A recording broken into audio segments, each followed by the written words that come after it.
All right, here we go with another episode of Coffee with the Founder. Got my coffee cup, got my coffee drink, and got another phenomenal guest here, Sister Corrie Wallace, a good friend, a colleague, but also a true sister doing the real work every day. And Corrie, what we've been trying to do is introduce people from the WPC network, WPC family, to the larger community. And so we're glad you're here to kind of share the work that you do. Let's start there. Who are you and what do you do? Yeah, well, first of all, thank you for the opportunity to be here and to share. I am from just outside of Chicago, a place called Evanston. Locally, we refer to it as Skevinston because it's a community that is, you go to school in Evanston, but technically you're in Skokie. So they're right near Northwestern University, born and raised here, and find myself now for the past 4 years working with various organizations, schools, community organizations, libraries on really trying to do deeper work around inclusivity and equity versus sort of the superficial diversity that was, I think, common at one point. So I'm really fortunate to be able to work with amazing people in different school communities around building truly equitable and inclusive spaces. Yeah, well, I want to ask you about equitable and inclusive spaces just because people define that in very different ways. I'm interested in knowing kind of how you define that. But before that, is this what you grew up thinking? Someday I'm going to be changing the world right there in the town I grew up in. Give us a sense of how you got to this spot. Yeah, it was definitely a long, windy road. I would have never imagined that I would be where I am, although when I look back, it all makes sense. So I was born and raised in this community. My dad's actually from Columbus, Mississippi, and my mom is white and Jewish and from this area, from the Chicago area. And so to start out, I mean, when they got married, they met at Southern Illinois University and felt like it was best for our family to be in Evanston, a place known for its diversity. So that's why they moved there and raised my siblings and I. Fast forward, I ended up graduating from Evanston High School and started my career teaching at Evanston High School, again, known for its diversity. And from there, I taught there until my kids were 2, 4, and 6, and then my husband's work took us to Asia. So while we were in Tokyo for a couple years and then Singapore, my understanding of diversity just exploded. It was a very humbling experience because coming from a multiracial background and family, I thought, like, diversity, I get that, and then living in Asia, being able to teach at our local Japanese public school where my children took JSL, like we have ESL classes, where I was the mom who didn't speak Japanese. So thank goodness there were some other moms along the way that were there who had enough English to say, hey, Corrie, there's a parent meeting or there's a field trip, you need to send this. So all of those experiences really were educational for me and my work. And the last 2 years in Asia, we ended up at Singapore, and I taught at the school where my children went, which was the United World College of Southeast Asia. So there are about a dozen United World Colleges around the world. The one in Singapore is the only one that has pre-K through 12th grade. So their focus is like the IBRI program at the high school level, but at the younger kids, pre-K through 8th grade, it's the primary years program, which is based on educational practices, best practices from around the globe. So obviously high academics, but also a huge social justice focus. And while I was there, I was teaching Spanish to middle schoolers, 4th, 5th, and 6th graders who were learning Spanish as a second or third language because they were coming from multilingual households, many of them. And then came back to the Chicago area in 2007 and ended up doing some work in the community in the northern suburbs in Highwood, very large Spanish-speaking population, and then spent 5 years working at a brand new parent center that was started in Niles Township, which is another suburb of Chicago with a lot of immigrants and refugees, like 90 different languages, people from all over the world. And so I was helping English learner adults learn how to navigate the US American school system. And through that for 5 years, then went on and worked at one of the high schools, the local high schools there at Niles North and West as their first director of equity and English language learners.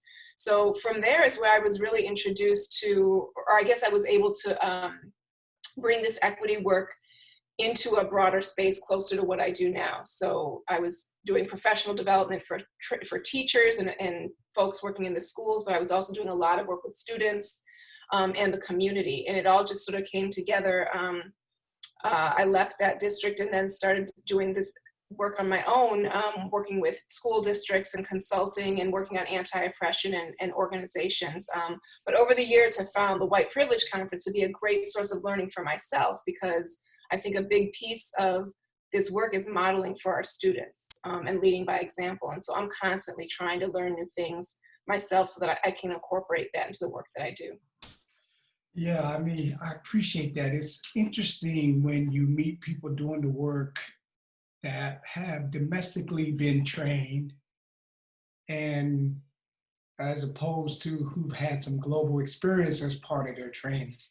Not to say either one is better than the other, but what I'm interested in is how you define diversity and inclusion, and how has that global experience contributed to that definition, to the way you see it, the way you do the work? Yeah, I see. I mean, I think that diversity and inclusion are big buzzwords. I mean, diversity is simply variety, right? Inclusion means that you get a seat at the table, you come as you are, period. You know, you don't have to show up a certain way to be heard, to have your voice heard. And so in my work, I really try to just make sure that people have some foundational understandings about what diversity is, understanding that equity is about access, right? So I give this example all the time of, you know, people use the words equity and equality as if they're the same and they're so different, not just in education, but in other spaces. So, you know, if I give everybody a pair of shoes, right, that's equality. But if I give everybody a pair of shoes that fit their feet, that's equity. And it's a huge difference, right? But having people understand that fundamental difference is just the very beginning. And in our schools, the challenge is then how do I make sure that all of my kids are getting what they need, you know, shoes that fit their feet to get to where they're going in the world.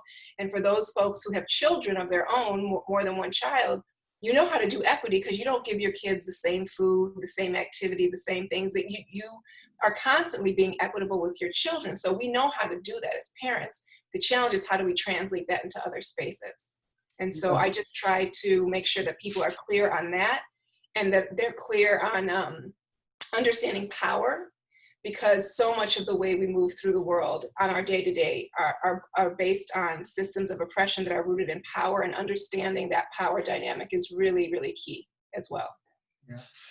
Well, that's one thing I wanted to also ask you about is when you do the work around diversity and inclusion, and you talk about power and privilege, there can be some different kinds of resistance and pushback. And so I want to ask you about kind of what that looks like for you, and how you self-care in reference to that. But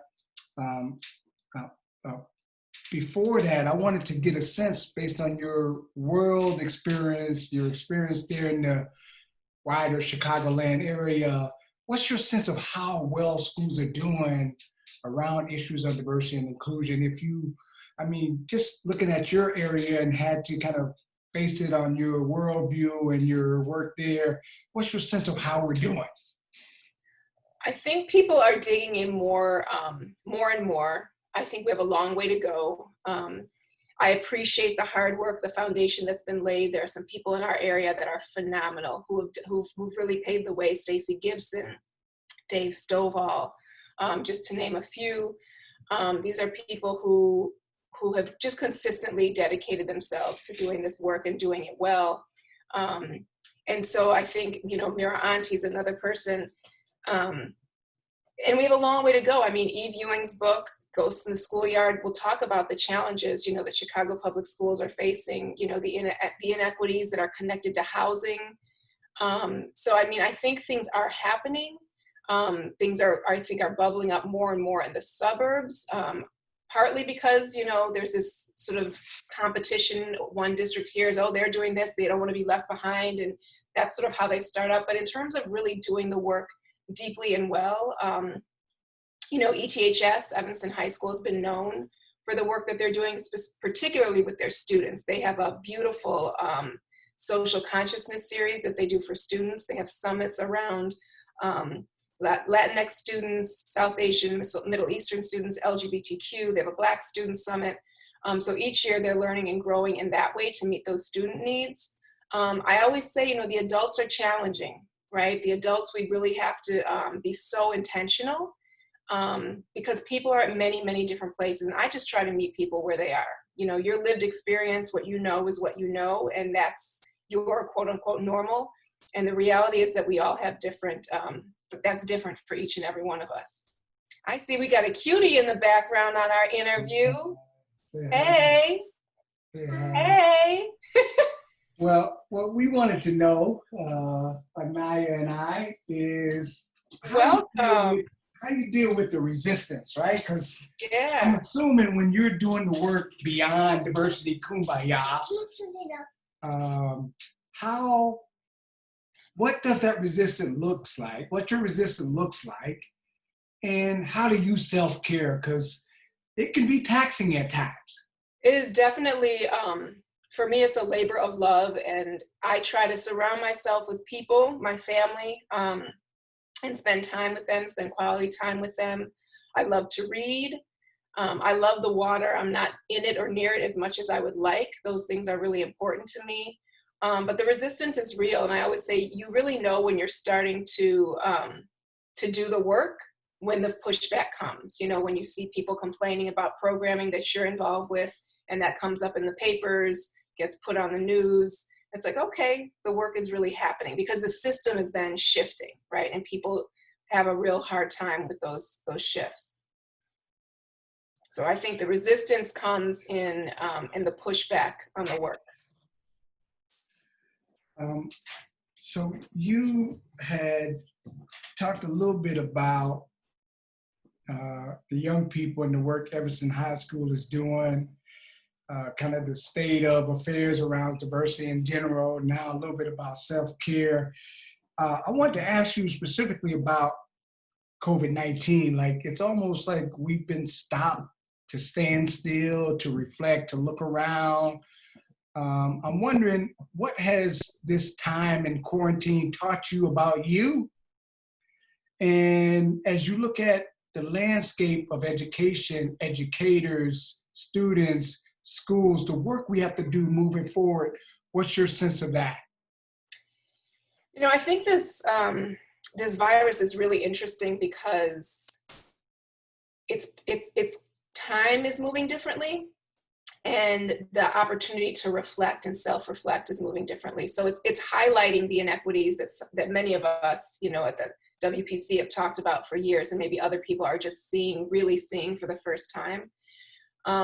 Someone shared with me this idea of like going through a narrow canyon, right? And so you can only take so much stuff with you, right? So we have all these things that we know that I'm familiar with, but at the other side, if I'm going to get through this, I can only take a very select few things. So what are the items that I'm going to take with me to move through, to get to the other side, and to reimagine what it's going to be like? And that's where I've been using this opportunity presented by COVID-19 to think about, how do I connect with people in a really meaningful way, who are sitting behind screens all day, and when I would present in person, I've never been, like a lecturer to sit up and talk for a length of time. I try to be extremely interactive and meet people where they are. And so as I'm building these modules, whether I'm using Zoom or Google Hangout, these like virtual professional learnings or connections even for students, I'm really trying to build that with that same question in mind, like, what does it mean to be in virtual community? How do we collaborate in this space? How do we set up parameters and conditions that will allow us to do the work that we're going to need to do, and be vulnerable and continue to grow and not be, stopped by this virus. It's caused me, I have some young people in my life. I love the little person in your life that just joined us. I can't be with my nieces and nephews and godsons. So the virus has caused me to start using social media in a way that I had not. I started a Black Power story hour that I was doing for my the young people in my life, to read books, because I love to read, and I love to read children's books, and I'm fortunate to have a library full of books. So reading in English and Spanish and sharing those books with my kids in different ways. So, I'm just trying to stay positive and see it as an opportunity, and just to take things one day at a time and be truly adaptive and flexible as I go through, the experiences that this virus is showing us. Yeah, I'm wondering, from your mom's hat to your educator's hat, scholar hat, so on and so forth. I mean, I think a part of me wants there to be school in August, September, but a part of me also has to begin to prepare that there may not be school. It may be virtual for, let's just say, the fall semester. So I'm wondering, like, what is your message to either your kids or the kids that you're often in contact with through your kids or through the work you do in reference to preparing for the fall? One that may call for them to receive their knowledge through the computer. Yeah, I would just say to be open and to be open to the learning that will come in this moment, right? So I've heard from a lot of parents with young children who are very concerned that they're not getting the lessons, the schoolwork, what they would get in school. And there's a lot of schooling that happens when you learn in a family how to take care of other people, how to make sure that people are emotionally, mentally well, how to help prepare meals. I mean, taking care, making sure people are fed, going to the store. Those are real life skills. That's math, science, cooking. So look at the opportunities that come in those spaces. Think about what you can do in terms of documenting this time in history, whether that is typing on the computer, whether that's making videos with the technology, whether that's old school writing, journaling, so that we have a record of what it was like in this moment. All of those to me are educational opportunities that we need to be thinking about and bringing forth for our kids, our own children in our households, or the kids that we're supposed to be serving through the screens that we have.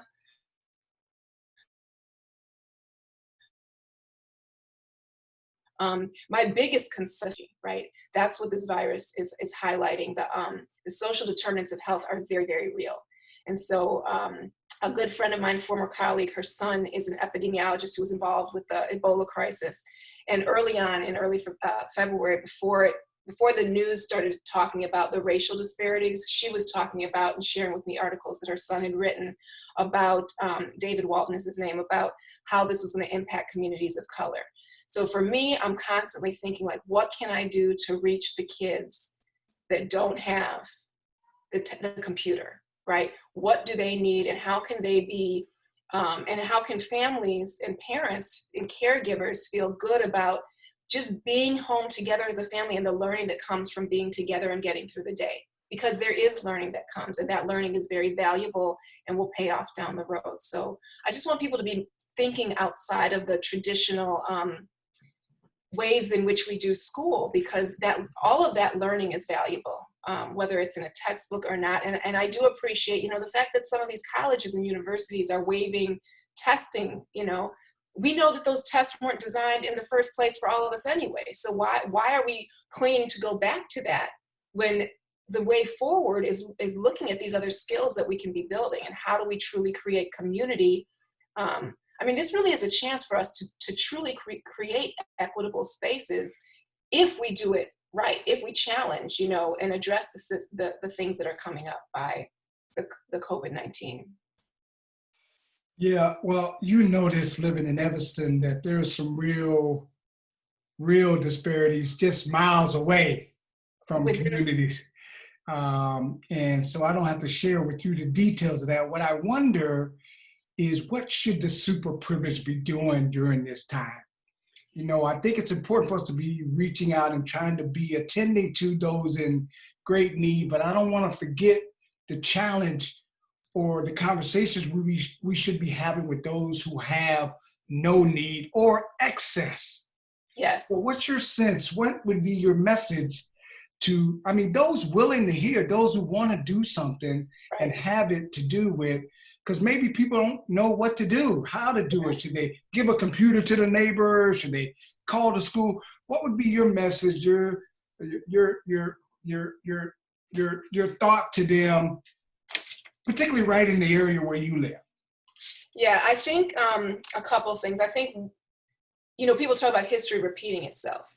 What can be different is if those who are privileged are speaking explicitly with the young people in their life, with their family members who may be in other places who think this is all a hoax, having conversations to raise their awareness so that they're conscious of the disparities, number one, right? So if I have a yard and a playground and my kids can do all the online, it's important for me to have conversations with my children that not everyone has that situation. And not that they should feel bad about that, but what are they going to do concretely to make sure that their kids are conscious and are using their privilege in a way to help? So I know like locally there's some beer gardens and distilleries who are working, and instead of making that alcohol, now they're making like hand sanitizer, right? So they're working, collaborating, using that privilege, using what they have to help people.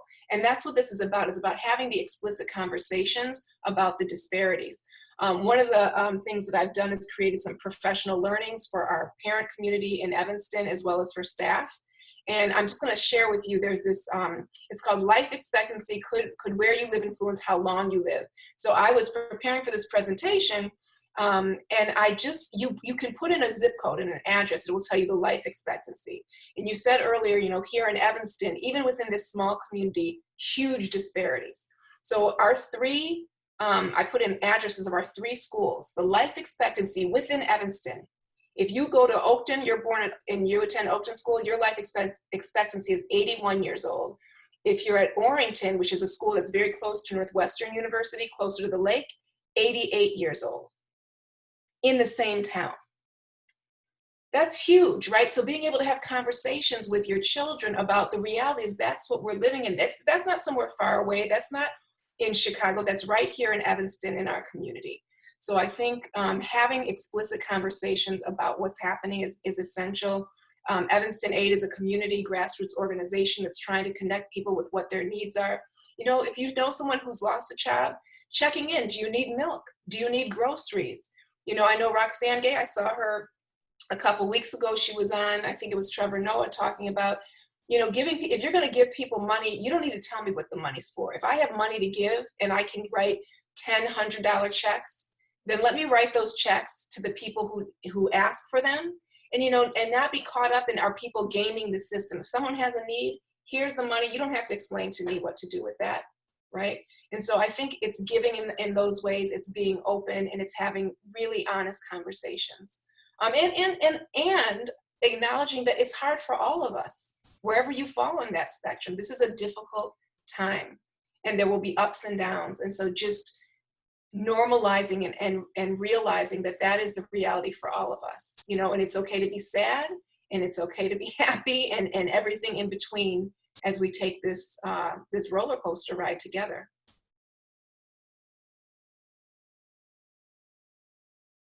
I lost you. I can't hear you. I can't hear you.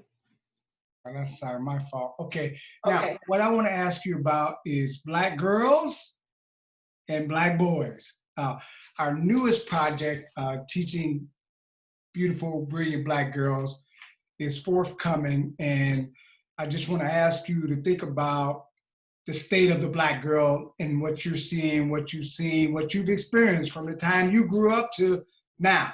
But first, our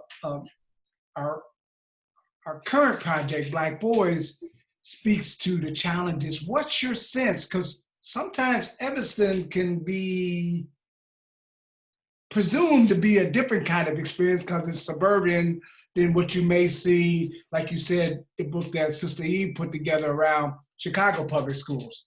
Right. So can you just talk a little bit first about your experience and what you've seen and the progress around Black boys' education, particularly in the Chicagoland or Evanston area? Yeah, I mean, I think that there are projects underway. I know, for example, Evanston High School had a year, maybe 2 years, where the superintendent dedicated a focus on the Black boy. It was a covenant that he created where he was asking all of his administrators to really come up with goals around Black boys specifically. So that is something that I know happened in the Sender district, the K-8 district that feeds into Evanston High School. We had, through a professional development that I was a part of, asked people to create action research projects. And so one of those projects resulted in a Black Girl Magic book club, which is led by Jenna Arsenault, Jennifer Tertullian, and Pat Anderson over at Walker School, which is an elementary school. They got funding through a local foundation to connect the tenets of the Black Lives Matter movement with each of these books. And so it was open to all kids, so a beautiful mix of students from about 3rd to 5th grade who were meeting each month, reading books, and connecting it to what that meant. And really from a very empowerment standpoint of feeling really good about who you are, the identities you hold, the different intersecting identities that you have. The other piece is, and I think that Evanston District 65 is very proud of, is they have weeks dedicated to Black Lives Matter. So they did a couple years of a beautiful, all online, you can Google their curriculum, Black Lives Matters in School Week, which they built out and were very thoughtful about. And then also this past year, for the first time, piloted an LGBTQ week, which also interestingly brings up a lot of hard conversations in our communities of color and some of our more conservative religious communities across different ethnic groups when it comes to issues of LGBTQ. But again, that's a tenet of one of the Black Lives Matters movement that I think we don't talk about. So through, I think, empowering Black boys and Black girls, looking at the intersections of all of that, I think if we keep that as the focus, everyone's going to benefit by doing that. So I just like seeing that with our young people. And like I said, they do a beautiful job. That social consciousness series that focuses on the Black Student Summit is also an excellent example of how they're trying to raise the consciousness and also just lift the voices and bring folks together around this work. Well, I'm glad you shared all of that, because I think often people are wondering who's doing it right, or who's trying new things, or who's, learned something from something they've tried, so on and so forth. And it sounds like, not that it's perfect. No. At least Evanston is getting out there and giving some things a try as it relates to specific groups, but also bringing some folks together from different groups to try some things around specific subject matter, and not just doing kumbaya. It sounds like no, they're having hard conversations. and I will say, Evanston has led the way in a neighboring district. I'm doing a lot of work in Maine District 207, and so their equity leadership team is just really moving full speed ahead. During this time of the pandemic, we've launched a virtual student social justice group, and we have kids coming together on calls via Google Hangout weekly to talk about identity and to talk about intersectionality. This is, again, a very diverse school community, 4 high school district, one that is sort of stereotypically known for being diverse, the other one that's known for being more like maybe a traditional CPS school. It's stereotypes that would come to mind about that, and one that's maybe more known for being more like the North Shore, so more homogenous white. And together, they are really bringing our students together, and the adults leading those schools are really working hard to build and to have this be something new, which is a big deal in that community. This is a community that I would say years ago, people still would hear, where Maine, they're doing equity work. Like, that's sort of surprising, but they're doing it. Their leadership is on board. They're looking in the mirror, and they're willing to dig into these hard conversations with their students and with the adults in their building. So I'm excited to see what's going to happen in that school district in the next, 5-10 years. Well, I want to ask you a couple more things. One about your plans for the future, what you got cooking for the next 10 years, and also want you to share with people how to find you in case you're looking for some work or some people to do some work with them. But before that, as the mom of a Black boy, I'm wondering, what do you say to your son after this recent assassination that we finally now get the video footage? Because I'm wondering, one, there must be a plethora of parents in general wondering what to say, how to check in. right? So just not to say you know the answer to all of that, but just wondering how you would, what are you suggesting possibly as a way for folks to check in with their sons around this incident? And what I think sometimes is also um, unaddressed is multiracial identity around this, because there may be some boys of color, multiracial identity, really now realizing kind of the dangers of. And so just wondering just kind of how that piece is also factored in what you're thinking, what your thoughts are. Yeah, first of all, my heart is just very heavy about that situation. I have two sons. I have a Black husband, a Black father, Black brother. I mean, Black men are very much a part of my life and always have been. And my kids now are young adults. So my sons are 23 and 21 right now. And ever since they were little, I mean, I have three children. My son, who's the darkest of the three, has certainly had more racialized experiences than his other siblings. And they've had their encounters, unfortunately, with the police, and have come through on the other side of that as well. So I would just say, just hold them close, be open to sharing what you feel as an adult, with those children that are in your life.